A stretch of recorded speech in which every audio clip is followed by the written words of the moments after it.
नीता!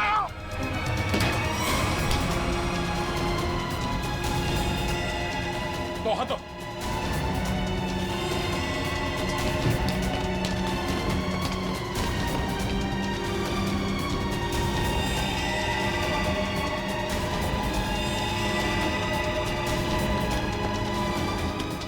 पकड़ो।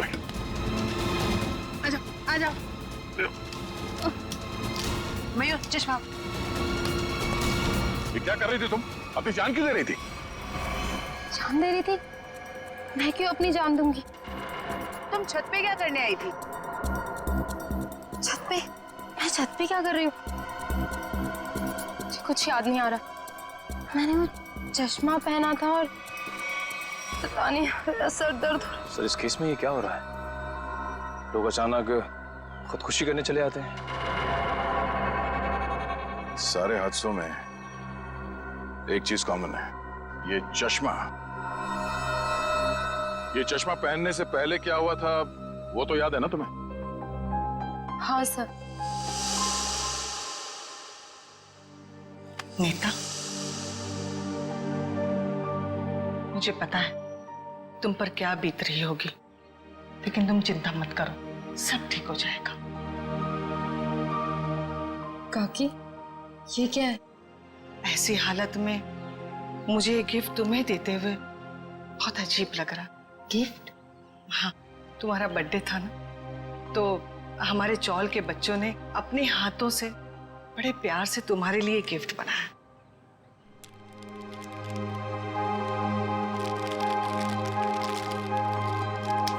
चश्मा?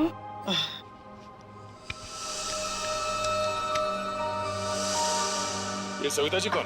सविता जी मंगलवाड़ी चौल में रहती हैं। बड़ी नेक औरत है। अरे सविता जी, लगता है हम लोग गलत वक्त पर आ गए। कहीं जा रही थी आप? हाँ, वो कुछ जरूरी काम आ गया था, इसलिए मैं कलकत्ता जा रही हूँ। लेकिन क्या करें, अब आप कलकत्ता जा नहीं पाओगी। क्यों नहीं जा पाऊंगी? वो क्या है ना कि मुजरिमों को यहाँ खुले घूमने की आजादी नहीं। मुजरिम? कौन मुजरिम? शराफत का नकाब उतार। नीता ने हमें सब कुछ बता दिया है। मेरे को कुछ काम है, मैं अब तक तुम्हारी उम्र का लिहाज कर। मुझे सख्ती बरतने पे मजबूर मत करो प्लीज। बताइए। मैंने जो कुछ किया अपने बच्चों के मौत का बदला लेने के लिए किया। बच्चों की मौत का बदला? हाँ, नीता के पिता रतन ने मेरे दोनों बच्चों को मार डाला, अपने बिजनेस पार्टनर शेखर की मदद लेके। जान ली? लेकिन क्यों? क्योंकि उसको गलतफहमी हो गई थी कि मेरा बेटा तनुज वही लड़का है जिसे उसकी बेटी सानिया प्यार करती थी। क्यों हुई ऐसी गलतफहमी? क्योंकि एक दिन तनुज सानिया को घर छोड़ने गया था, तो रतन ने देख लिया और वो गलत समझ बैठा। फिर शेखर ने गुंडे भेजे इधर मेरे घर पे, मेरे दोनों बच्चे तनुज और कशिश को मार डाला। मैं उस टाइम पे घर पे नहीं थी, इसलिए जिंदा बच गए। पर नीता ने क्या बिगाड़ा था तुम्हारा? उसे क्यों सजा दी तुमने? क्योंकि रतन ने मुझसे मेरे बच्चे छीने साहब। उसको वही दर्द देना चाहती थी। मनोज कहाँ पर है? मनोज? कौन मनोज? वही मनोज जिसने तुम्हें बदला लेने में मदद की थी। साहब, मेरे को नहीं मालूम। बताना तो पड़ेगा ही। ये जादू वाला चश्मा कहां से बनवाया? मनोज कहां पर है? आइए आइए जनाब, आप ही का तो इंतजार था। आइए। बड़े खुश नजर आ रहे हो, क्या बात क्या है? बात ही ऐसी बॉस, आज मैं आपको एक कमाल का जादू दिखाता हूँ। देख साउंड के, मेरे पास मजाक करने के लिए वक्त नहीं है, जल्दी बता। अरे यार 2 मिनट, हमेशा काम करते रहते हो, जरा जादू देखो प्लीज प्लीज। तारिका लेके आओ। देखो देखो देखो क्या होता है, देखो। ये लीजिए। Very good. सचिन यार, तुम ये जरा चश्मा पहन लो। चश्मा? लेकिन मैं ही क्यों सर? अरे पहनो पहनो, मैं हेल्प करता हूँ तुम्हारी। ग्रे एक बार बोला ना पैसा दे, एक बात में बार बार नहीं दोहराता। पैसा पेड़ पे नहीं उगता। लोगों के घर में झाड़ू बर्तन पोछा करके ही पैसे कमाए हैं मैंने। ऐसे दारू में उड़ाने नहीं दूंगी। अपने पति से जवान लड़ाती है, जवान लड़ाती है। काकी, हाँ अब आपके घुटनों में दर्द तो नहीं है ना? हाँ बेटा, तूने जो घुटनों के लिए दवा दिया था ना, उससे मेरा घुटना बिल्कुल ठीक हो गया। नमस्कार। नमस्कार, कैसे है? बस ठीक है। हाँ, बड़ी बड़ी बड़ी। ये नीता जी है, नमस्कार। ये इस चौल में रहते हैं। हाँ, आइए।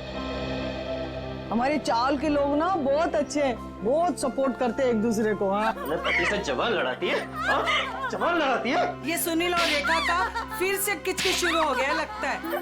अरे अगर मेरे को दोबारा पैसा लेने से रोका ना, तो मुझसे बुरा कोई नहीं होएगा। तुझसे बुरा और हो भी कौन सकता है? कहा ना मैंने कि मैं पैसे नहीं दूंगी। जवान लड़ाती है, आज तेरे को सबक सिखा के रहेगा मैं। ए सुनील, खबरदार जो उस पे हाथ उठाया तो।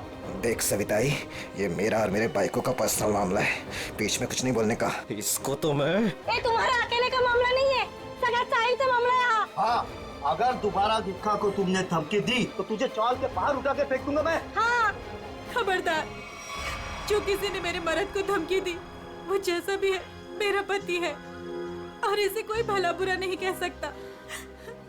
सुना तुमने? तुम्हारे इतने जुल्म बर्दाश्त करने के बावजूद भी ये अपना पत्नी धर्म निभा रही। क्या तुम एक पति होने का कर्तव्य पूरा कर पा रहे हो? देख, अगली बार ना तूने इस पे हाथ भी उठाया या उंगली भी उठाई ना, तो तेरे को मैं जेल में भिजवा दूंगी, समझा? गलती हो गई, गलती हो गई। चल जा अभी। माफी हमसे नहीं, अपनी पत्नी से मांगो। अरे बस जाने दो, चलो नहा लो, मुझे भी काम के लिए निकलना है। चलिए, अच्छा है, सुनील को अकल आ गई आज। सुनील को तो सबक मिल गया, लेकिन इन दोनों का झगड़ा देखकर ना मेरे को मेरे पुराने दिन याद आ गए। आपके पति भी? हाँ, बहुत शराब पीता था, हर वक्त नशे में रहता था, और जब नशे में नहीं रहता था ना, तो इसी तरह जबरदस्ती मेरे से पैसा मांगता था। और आप पैसे दे देती थी? हाँ, क्या करती? और जब मैंने पैसा देना बंद किया ना, तो मेरे सारे गहने, कपड़े, घर का सारा सामान, यहाँ तक कि घर का पूरा अनाज भी बेचना शुरू कर दिया। और फिर एक दिन यही शराब उनको मुझसे दूर ले गई और लीवर फेल हो गया। आई एम सॉरी, मुझे ये सब नहीं पता था। अब आपके पति के बाद आपके घर में कौन कौन है? मेरे 2 बच्चे थे, अनुज और कशिश। भगवान भी इतना निर्दयी है ना, एक एक्सीडेंट में मेरे 2 बच्चों को मुझसे छीन लिया। मैं समझ सकती हूँ कि अपने को खोने का गम क्या होता है। हौसला रखिए, आने वाले दिन खुशियाँ ही खुशियाँ लेकर आएंगे। कल की इसी उम्मीद पे तो मैंने ये एनजीओ की स्थापना की थी, और चाल के सारे परिवार वालों को मैंने अपना परिवार माना। काकी, आप बहुत ही नेक काम कर रही हैं। अच्छा अभी रहने दे, ज्यादा तारीफ मत कर मेरी। हाँ चल अंदर चल, मैं तेरे को ना गरम गरम चाय पिलाती हूँ। हाँ? अरे नहीं काकी, मुझे ना लेट हो रहा है और आज ही मुझे कॉलेज भी जाना है अपने थीसिस का फॉर्म भरने। तो हम शाम को मिलते हैं चाय पे? पक्का ना? संभल के जाना। आज तो बहुत लेट हो गई।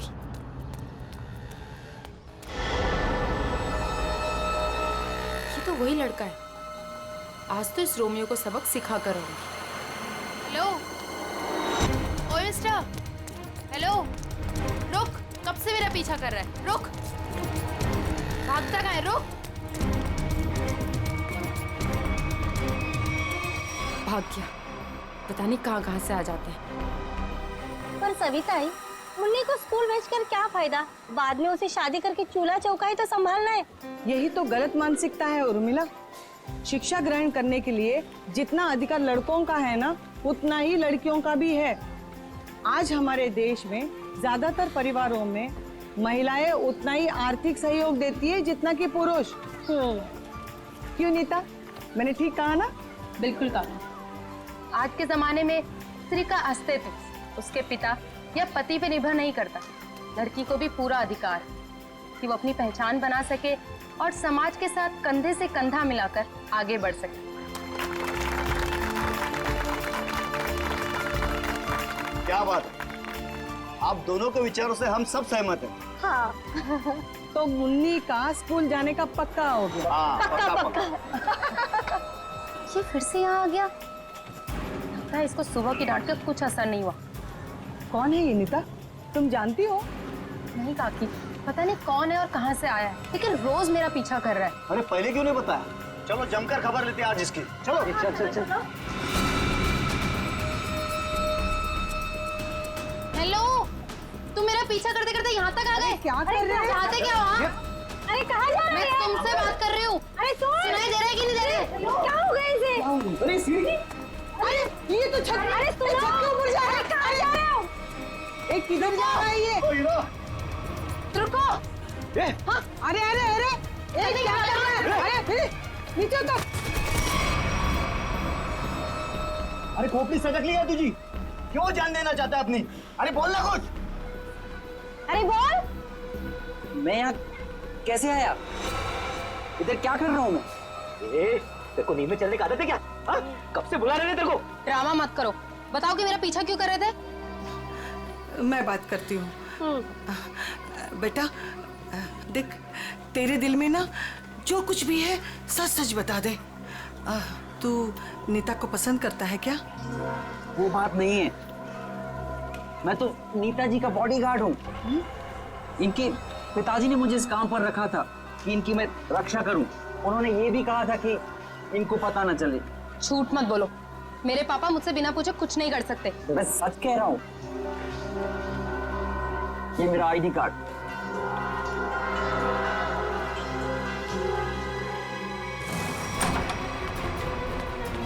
अरे नीता बिटिया, अरे अभी हम तुम्हारे बारे में ही बात कर रहे थे। नमस्ते। नमस्ते बेटा। क्या बात है बेटा, अंकल से नमस्ते और पापा से हेलो हाय कुछ भी नहीं? मैं आपसे बहुत नाराज हूँ। ऐसा मैंने क्या कर दिया? आप जानते हैं ना कि मैं मंगलावाड़ी चौल में अपनी रिसर्च कर रही हूँ। मुझे उन लोगों के रहन सहन, उनका गुजर बसर वो सब जानना है, इसलिए तो मुझे उनके बीच में रहना पड़ रहा है। हाँ बेटा, तो मैंने आपको अनुमति दे तो दी थी ना चौल में रहने की। अनुमति दी, वो ठीक है, लेकिन वो बॉडीगार्ड, वो मेरे पीछे क्यों आ जाता है बार बार? देखो बेटा, मैंने बॉडीगार्ड इसलिए रखा था कि मैं चैन की नींद सो सकूं और मुझे यकीन रहे कि मेरी बिटिया वहां पर सुरक्षित है। पापा, मैं कोई बच्ची थोड़ी हूँ, अपनी देखभाल कर सकती हूँ। शेखर अंकल, समझाइए ना पापा को। पापा के लिए तो तुम हमेशा बच्ची ही रहोगी। 50 साल की हो जाओगी ना तब भी। आप भी ठीक है, आप भी ना पापा की तरफदारी कर लो। अरे नहीं बेटा, हम तो आपकी ही तरफ हैं। देखो रतन, ये अच्छी बात नहीं है भाई। नीता बिटिया को उसकी पर्सनल स्पेस मिलनी चाहिए। लेकिन शेखर, तुम्हें तो पता है ना शहर में जुर्म कितने बढ़ गए हैं। अब मैंने एक बॉडीगार्ड रख लिया तो कौन सा पहाड़ टूट गया यार। मुझे ना आपसे कोई बहस नहीं करनी। कल मेरा जन्मदिन है और ये मेरा जन्मदिन का गिफ्ट कि नो बॉडीगार्ड। अरे हाँ, कल तो नीता बिटिया का जन्मदिन है। अरे यार, मैं तो बिल्कुल भूल ही गया था। लेकिन मैं कैसे भूल सकता हूँ मेरी प्यारी प्यारी बिटिया का जन्मदिन। मैंने जन्मदिन की खुशी में एक बहुत बड़ी पार्टी रखी है। पार्टी? ठीक लगा ना बेटा? Happy birthday Neeta. Thank you so much, please enjoy. Neeta बेटा, जन्मदिन की ढेर सारी शुभकामनाएं। भगवान करे तुम्हें मेरी भी उम्र लग जाए।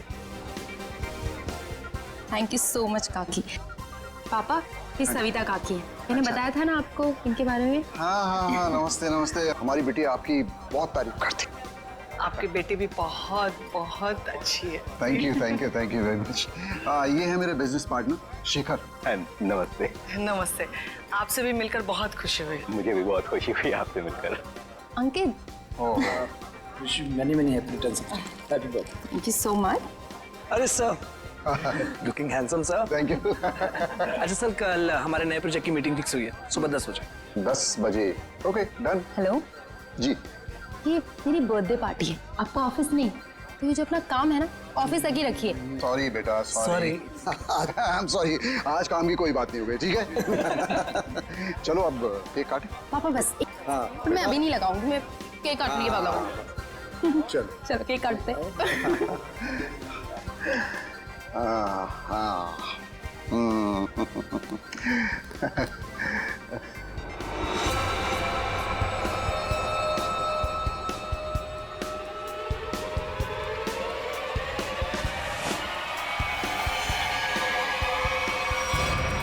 गन?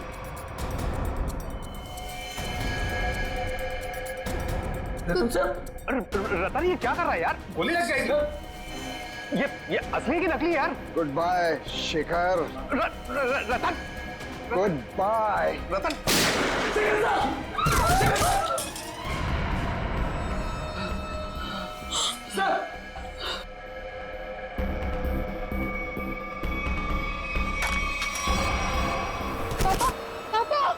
पापा ये तो बेहोश हो गए। ये अच्छा है, गोली मार के बेहोशी की एक्टिंग कर रहे हैं। अरे कोई एम्बुलेंस बुलाओ, शेखर जी को गोली लगी है। और सीआईडी को भी फोन करना पड़ेगा। Hello CID.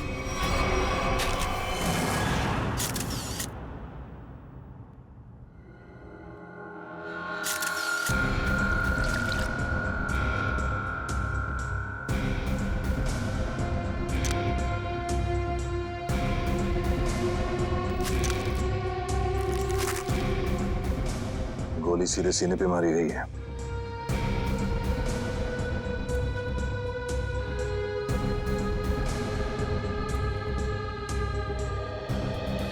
आप सबने देखा था रतन जी को गोली चलाते हुए शेखर जी पे?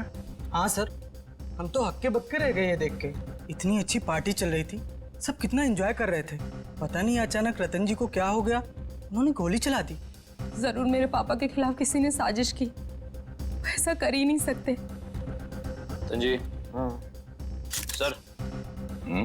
रतन जी को होश आ गया। उठाओ इन्हें। ये उठिए, चलिए उठिए। शेखर को क्या हो गया? सर क्यों भारी हो रहा है? पहले खून कर दिया इनका, अभी सर दर्द का बहाना कर रहे हो? हाँ, ये नाटक बंद करो, हटाओ। उठिए। ये आप क्या कह रहे हैं? मैंने किसी का खून नहीं किया। नीता बेटा क्या कह रहे हैं ये लोग? मेरी समझ में नहीं आ रहा है बेटा। पापा मुझे खुद समझ में नहीं आ रहा है कि ये सब हो क्या रहा है। समझ में आएगा, सबको बहुत जल्दी सबको समझ में आ जाएगा। निखिल, मयूर, घर की अच्छी तरह से तलाशी लो। यहाँ पे पार्टी में जितनी भी चीजें मौजूद है सबको उठा लो। जयंती सर, इस गन को फोरेंसिक लैब में भिजवा दो। रतन जी चलिए ब्यूरो चलते हैं। पापा ठीक तो है ना? पापा सर बैलिस्टिक्स रिपोर्ट आ गई। इसमें साफ साफ लिखा है कि शेखर को जो गोली लगी थी वो रतन जी के गन से चली थी, और उस गन पे जो उंगलियों के निशान मिले थे वो भी रतन जी के ही थे। कहिए रतन जी, क्या कहना है आपको इस बारे में? मेरे कुछ समझ में नहीं आ रहा सर। मेरा सर बहुत भारी हो रहा है। ऐसा लग रहा है जैसे किसी गहरी नींद से जागा हूं मैं। कोई डरावना सपना देखा है मैंने। हाँ, मगर क्या करे, शेखर जी की मौत तो कोई सपना नहीं है। सारे सबूत यही कह रहे हैं कि शेखर का खून तुमने किया है। मैंने कोई गोली नहीं चलाई सर। आप मुझ पर यकीन क्यों नहीं कर रहे सर? तो फिर वो गोली क्या अपने आप शेखर जी के शरीर में गई? कुछ याद नहीं आ रहा है मुझे।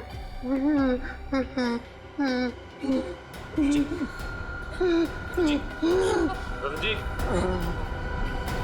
मैंने कहा था ना आपसे कि मेरे पापा दिल के मरीज हैं, उन्हें टेंशन मत दीजिए। सर मैं एम्बुलेंस को फोन करता हूँ।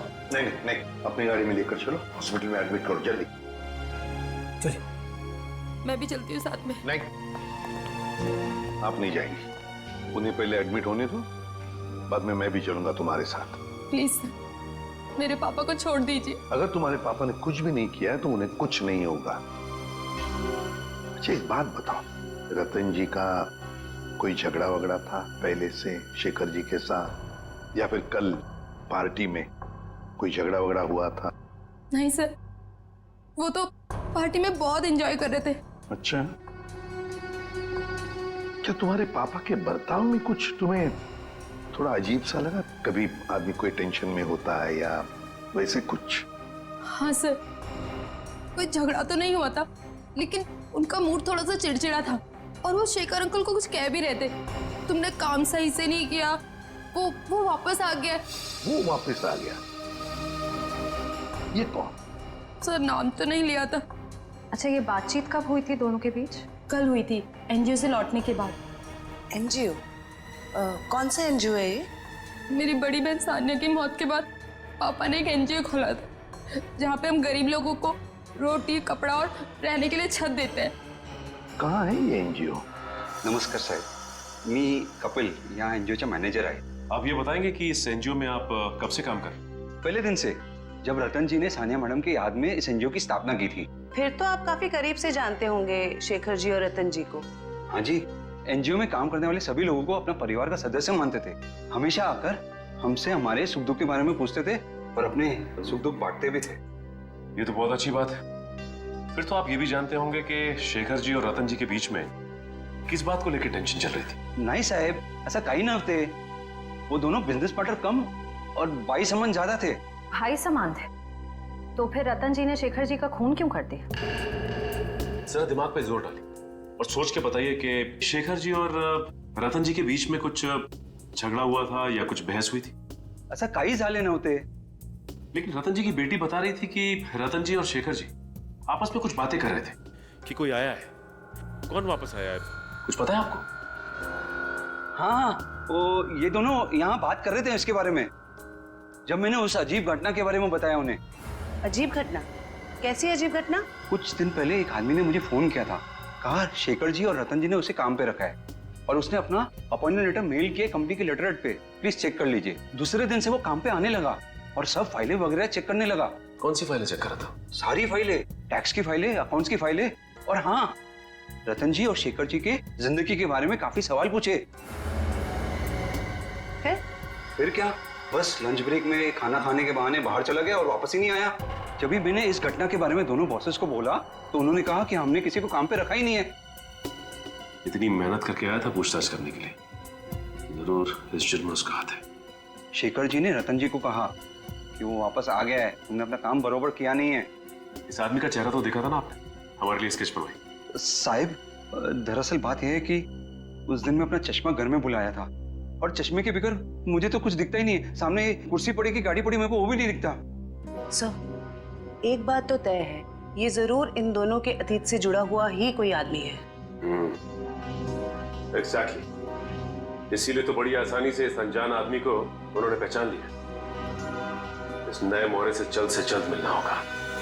सर, हाँ, पता चला एनजीओ से किसका फोन था जिसकी वजह से इन दोनों के बीच में अनबन हो गई? सर, एनजीओ वालों को उसका नाम तो नहीं मालूम, लेकिन उनका कहना था कि कोई आदमी आया था, अनजान आदमी, जो काफी सवाल जवाब कर रहा था वहां। ये आदमी जरूर रतन ने जो अपने बेटी सानिया के नाम पे एनजीओ चलाया उसी से संबंधित है। रतन और शेखर दोनों इस आदमी के बारे में जानते थे और इसीलिए इन दोनों के बीच में बहस हो गई। सर, कहीं ये जो भी चीजें हो रही हैं, इन सबका संबंध सानिया की मौत से तो नहीं? नीता, बेटा एक बात बताओ, तुम्हारी बहन की मौत कैसे हुई? दीदी ने आत्महत्या की थी। क्यों? मालूम नहीं। मालूम नहीं मतलब?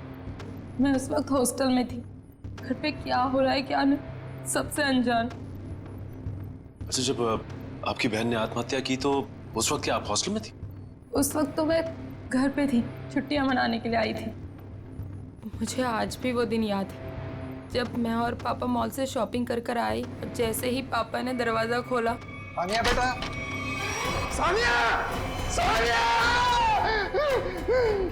नीता, क्या तुमने अपने पापा से पूछा नहीं, जानने की कोशिश नहीं की कि क्यों तुम्हारी बहन सानिया ने ऐसा कदम उठाया? पूछा था सर, बहुत बार, लेकिन पापा हमेशा यही कहते थे कि तुम्हें इस बारे में जानने की जरूरत नहीं, और वो रोने लगते थे। इसलिए मैंने इस बारे में कभी उनसे बात नहीं की। मगर किसी को तो पता होगा ना क्या तकलीफ थी सानिया को, कोई खास दोस्त न कोई तो? आया जी थी, वो हमेशा उनके साथ रहती थी। बेटी, क्या चल रहा है तुम्हारा? अभी तक गिनती चालू है? आई एम सॉरी सर, पता नहीं क्यों मगर मुझे एक चश्मा कम लग रहा है। एक चश्मा कम लग रहा है मतलब? सर पार्टी में 20 लोग आए थे। हाँ। मैं कम से कम 5 बार गिन चुका हूँ, हर बार 19 चश्मे बता रहे। तो फिर एक चश्मा कहाँ गया? पता नहीं सर। जी बिल्कुल सही कह रहे हैं, जो चश्मा मेरे पापा ने पहना था वो तो इसमें है ही नहीं। पापा का चश्मा कहाँ गया? सब हो सकता है जब पापा बेहोश हुए हो तो कोई लेकर चला गया हो। कमाल है सर, पार्टी में खून हो जाता है मगर फिर भी किसी को चश्मा चुराने की सूझी।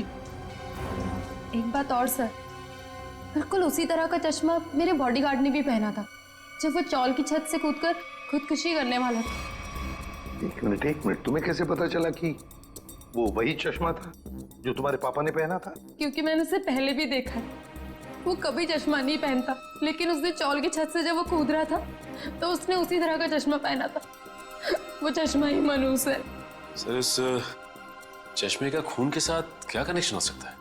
सचिन, कोई ना कोई कनेक्शन तो जरूर है, कुछ ना कुछ तो गड़बड़ है, कुछ ना कुछ तो गड़बड़ है इस चश्मे को लेकर। क्या नीता, क्या हमारे लिए तुम्हारे पिताजी के गॉगल का जो डिजाइन है वो बनवा सकती हो हमारे स्केच आर्टिस्ट से? जरूर सर। उन दोनों को कनेक्ट कर दो।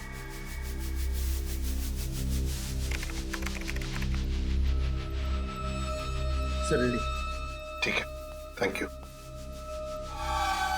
कमाल का डिजाइन है ये इस चश्मे का। सर ये चश्मा तो कस्टम मेड लगता है, क्योंकि रेडीमेड चश्मों की डिजाइन ऐसी नहीं होती। हाँ श्रेया, ये ऑर्डर दे के डिजाइन देकर बनाया गया चश्मा है ये।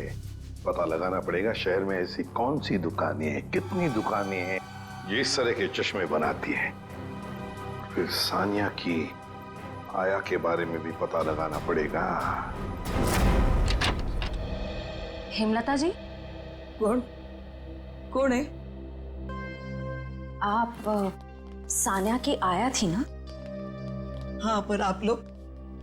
देखिए हम सीआईडी से। सीआईडी? माफ करना माँ जी, हम लोग ने आपको परेशान किया। ठीक है बेटा, दिवस भर में आराम ही करती हूँ, पर आप लोग यहाँ कैसे? देखिए हेमलता जी, आप सानिया की आया रही बचपन से, है ना?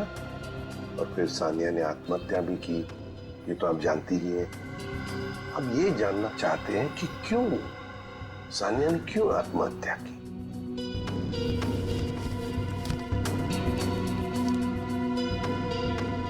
बहुत दिनों बाद इन बूढ़ी आंखों को आप लोगों ने नम कर दिया। हम आपका दुख समझते हैं। मैं हूँ जिम्मेदार, मैं हूँ। या तो रतन जी को मैंने मनाना चाहिए था उस रिश्ते के लिए, वरना सानिया को मजबूर करना चाहिए था वो लड़के को भूलने के लिए। लड़का? कौन लड़का? जिससे वो प्यार करती थी। प्यार करती थी? अच्छा, तो फिर हुआ क्या? वही अमीर गरीब लड़का गरीब था ना। एक दिन अचानक वो लड़का कहीं दूर चला गया।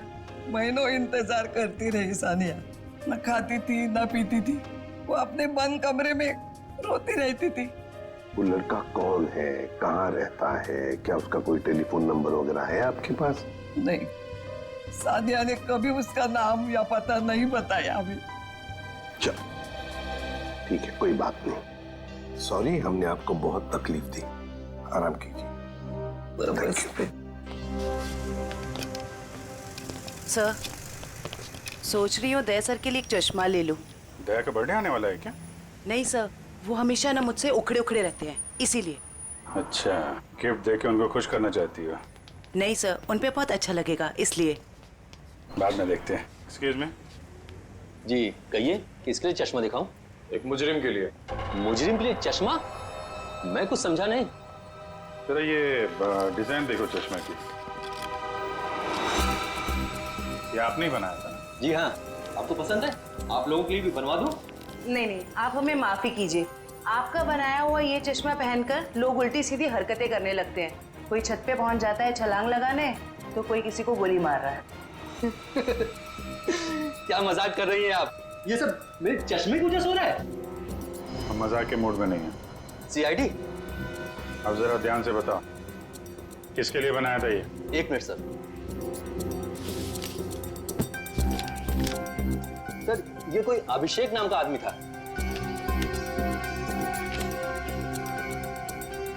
क्या बात है सर, नाम भी है, एड्रेस भी और फोन नंबर भी है। कॉल करो जी।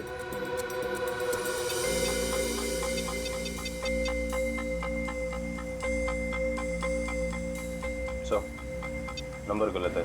गलत? लगता है एड्रेस भी गलत है। दिल दरिया कॉलोनी। दिल दरिया कॉलोनी कभी सुना है आपने? कहीं कहाँ पे है मुंबई में? सॉरी सर, मैंने एड्रेस ठीक से देखा नहीं था। आंखों का बिजनेस करते हो तुम? आदमी को तो देखा होगा ठीक से। दरअसल सर मैं उस वक्त दुकान पर नहीं था, मेरा कारीगर जगनलाल था, उसने ही अभिषेक को देखा था। बुलाइए जरा ये जगनलाल जी को। जगनलाल जी साहब, ये लोग सीआईडी से हैं, जरा इन्हें बताओ ये खास डिजाइन वाला चश्मा किसने बनवाया था? साहब वो बड़ा ही अजीब आदमी था, बड़ी सी टोपी पहन रखी थी, आंखों पर काला चश्मा लगाया था और ना जाने कितने दिनों से उसने दाढ़ी नहीं की थी, काफी लंबी दाढ़ी थी उसकी। ओह, नाम और एड्रेस की तरह हुलिया भी नकली। कुछ और याद आता है इस आदमी के बारे में?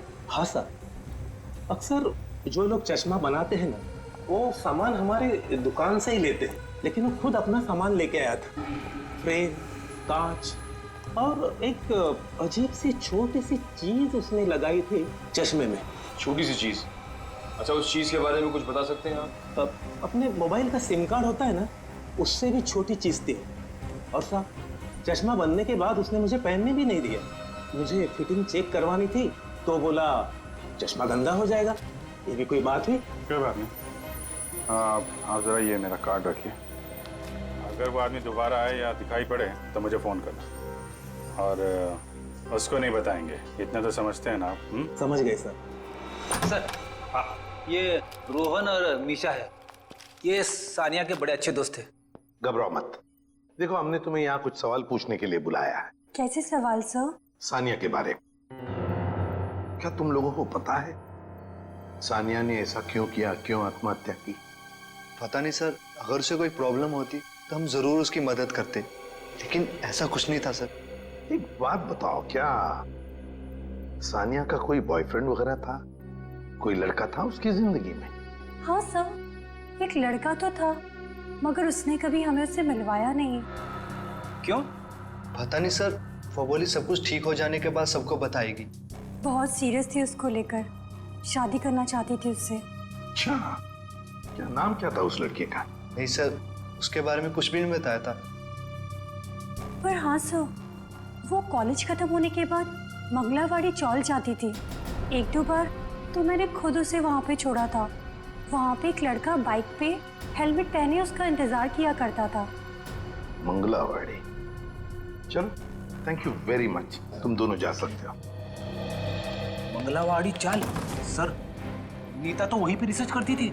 और उसकी बहन सानिया, नीता की बहन सानिया जिस लड़के से मिलने जाती थी वो मंगलावाड़ी चाल में ही रहता है। मंगलावाड़ी चाल में, कुछ समझ गए? समझ गया सर, मतलब ये नीता उस लड़के को जानती है मगर जानबूझ के हमसे छुपा रही है। हाँ, मंगलावाड़ी चाल। इस लड़की को देखिए, क्या आप में से कोई भी इसे जानता है, कभी देखा है? हाँ, ये अक्सर हमारे चौल में आया करती थी उस लड़के से मिलने। कौन सा लड़का? मनोज नाम था उसका, इसी चाल में रहता था वो।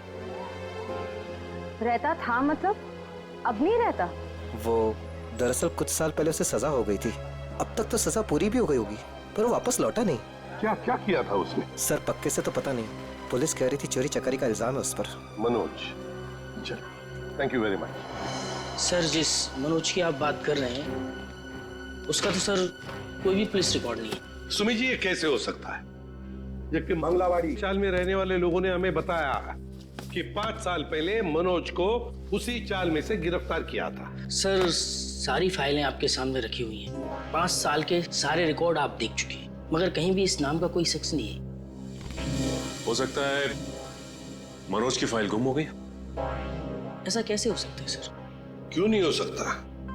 तो फिर मनोज की फाइल मिल क्यों नहीं रही है? हो सकता है सर आपको कोई गलत इंफॉर्मेशन मिल गई हो, या फिर इस नाम का कोई शख्स हो ही ना, या फिर चौल वालों ने आपसे झूठ बोल दिया। होने को तो ये भी हो सकता है कि मनोज की फाइल यहां से जानबूझकर गायब की गई।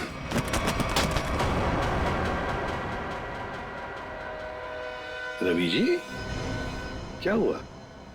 तबीयत बिगड़ गई क्या? ये अचानक पसीना क्यों आने लगा? अरे कांपने क्यों लगे तुम? और अचानक ये फाइल छूट कैसे गई तुम्हारे हाथ से? नहीं सर, ऐसी कोई बात नहीं है। हमसे कोई भी कुछ भी छुपा नहीं सकता। बताओ क्या बात है? भागता किधर? लगता है सर ये बिना दवा खाए इसकी बीमारी ठीक होगी नहीं।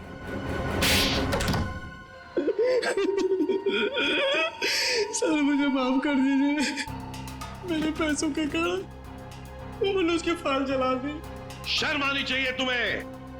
पैसों की लालच में तुमने मुजरिम की मदद की, और तो और अपने नौकरी से गद्दारी की, अपने देश से भी गद्दारी की तुमने। कौन से जेल में है मनोज? सर तिलक नगर जेल में था, 7 साल की सजा थी उसे। अच्छे व्यवहार के कारण 4 साल में उसे रिहा कर दिया गया। सर अगर वो अच्छे बर्ताव के लिए रिहा हो ही रहा था तो फिर रिकॉर्ड नष्ट करने के लिए उसे घूस देने की क्या जरूरत थी? सचिन, शेखर और रतन, इन दोनों के बीच में जो बहस हुई थी उसमें शेखर बोल रहा था कि वो वापस आया है, तो फिर जरूर वो मनोज के बारे में बात हो रही थी। सर उस चश्मे वाले का फोन। हाँ सर, मैं जगन्नाथ चश्मे वाला। सर अभिजीत सर का फोन नहीं लग रहा था, इसलिए मैंने आपको फोन किया। हाँ बोलिए। सर वो आदमी फिर आया था चश्मा बनाने। अब इस वक्त कहाँ है वो आदमी? सर वो जाते वक्त फोन पे बात कर रहा था, कह रहा था कि किसी विद्युत नगर जा रहा है, सेक्टर 5। विद्युत नगर? नीता भी तो विद्युत नगर में रहती है। माय गॉड, नीता की जान को खतरा है। हाँ एसीपी सर, हम नीता के घर पहुंच गए हैं।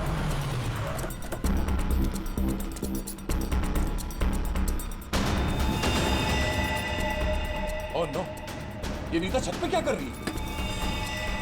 इसे रोकना होगा। नीता!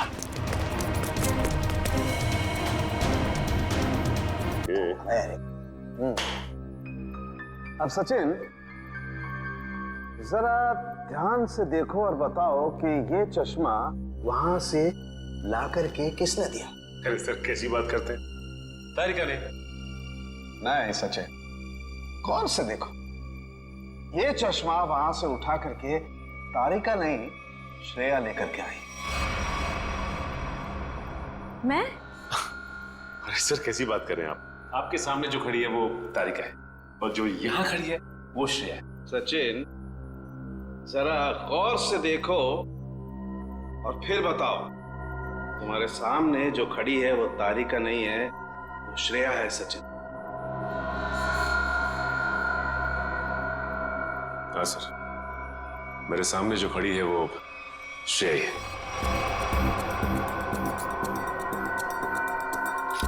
सचिन, ये मेरी गन दो।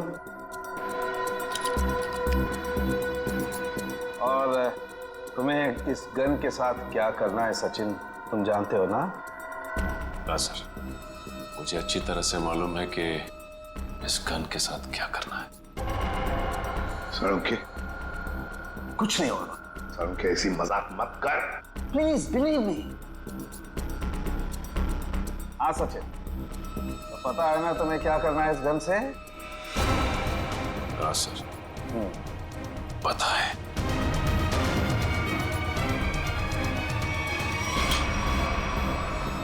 लाओ सचिन, ये गन मुझे दे दो।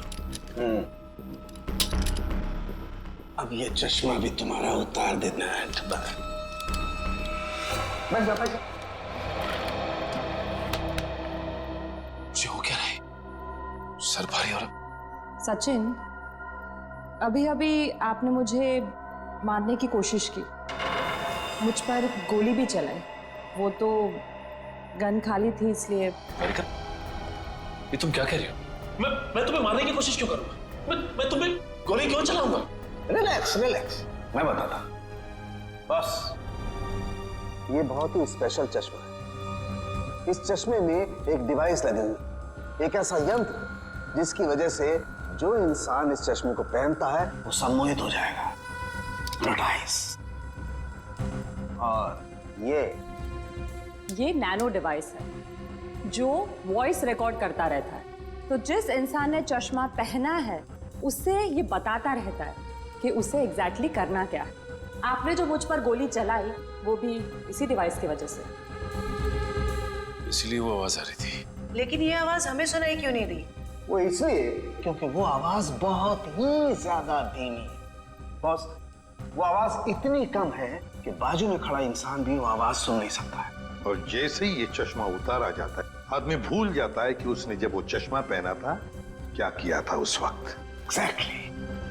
और इसीलिए रतन जी को ये याद नहीं था कि इन्होंने शेखर पे गोली चलाई। और उस बॉडीगार्ड को भी इसीलिए पता नहीं चला कि वो कब छत पर गया और कब छलांग लगाई। ये सारा इस मनोज का किया हुआ कर्म है। अब वो वक्त आ गया है जो मैंने अपनी पूरी जिंदगी में किया, वो सारे कर्मों का हिसाब होगा। अफसोस पाप का घड़ा पुण्य से भी भारी है, लेकिन मेरी जैसी औरत का जीने का कोई अधिकार नहीं है, कोई अधिकार नहीं है। उम्मीद करती हूँ अगले जन्म में अच्छा इंसान बनने की कोशिश करूंगी।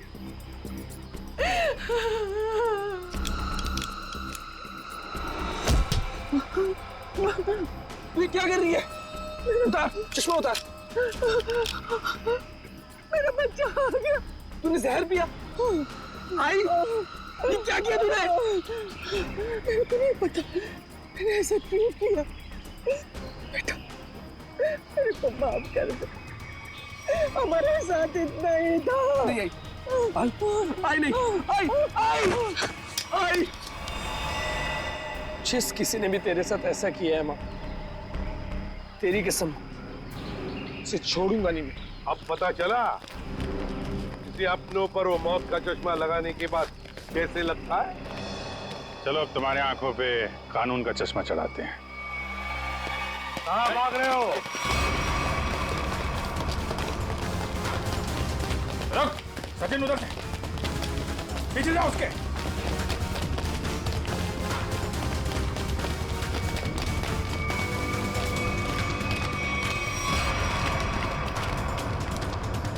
Wish you many many happy returns of the day. Happy birthday. So much. अब जेल की चक्की पीसने की तैयारी करो। सविता जी भले मेरी असली माँ ना थी, पर वो मेरे लिए मेरी माँ से भी बढ़कर थी। उनके बच्चों के मरने के बाद उन्होंने मुझे ही अपना बेटा माना था। मतलब तनुज और कशिश के बाद? हाँ, उन दोनों बच्चों की मौत कोई हादसा वादसा नहीं थी, बल्कि उनका खून हुआ था, जिसे किया था नीता के पिता रतन कुमार ने। और मुझे झूठे रॉबरी के केस में फंसाया भी उन्होंने ही था। इसलिए मैंने प्लान बनाया, बदला लेने का प्लान। और रतन की कंपनी में ही नौकरी कर ली, लेकिन रतन ने तुम्हें पहचाना नहीं? रतन और शेखर ने मुझे नहीं पहचाना, क्योंकि उन्होंने मुझे कभी देखा ही नहीं था। और इसी बात का मैंने फायदा उठाया, और जेल से छूटने के बाद ना ही मैंने सविता माँ के बच्चों का बदला लिया, बल्कि अपनी सान्या, जिसे मैं इतना प्यार करता था, उसकी भी मौत का मैंने बदला लिया। हमारे पास चले आते, हम तुम्हें न्याय दिलाते। कानून पर से तो विश्वास ही उठ गया था मेरा, इसलिए मैंने खुद ही न्याय करने की सोची। नीता से दोस्ती की, फिर उसे मार दिया। सान्या से प्यार करते थे तुम, इसे प्यार कहते हो? उसकी बहन की जान लेने चले थे तुम। वो तो अच्छा हुआ हम लोग इस वक्त पे पहुंच गए और उसे बचा लिया। क्या नीता जिंदा है? हाँ जिंदा है। बहुत कोशिश की ना तुमने उसे मारवाने की। उसके बॉडीगार्ड को भी वो चश्मा पहना दिया ताकि वो आत्महत्या कर ले, मगर नहीं, तुम्हारा प्लान वैसे ही फेल हो गया। हाँ, मगर रतन का प्लान फेल नहीं हुआ। मैंने वेटर के जरिए उसे खूनी चश्मा पहनाया और उसी के जरिए उसी के दोस्त को मरवा दिया। और फिर हमारे आने से पहले वो चश्मा तुमने गायब कर दिया। तो फिर वो चश्मा सविता के जरिए तुमने नीता तक पहुंचा।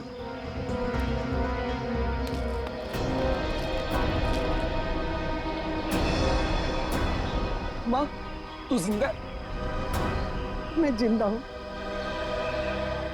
मेरे को माफ कर दो मनोज बेटा, ये सब कुछ मुझे सीआईडी को बताना पड़ा। इन्होंने जो कुछ भी किया हमारे कहने पे किया। अपना बदला पूरा करने के लिए तुमने बहुत नाटक किया और तुम्हारी असलियत सामने लाने के लिए हमने भी एक छोटा सा नाटक किया। क्या मिला तुम्हें?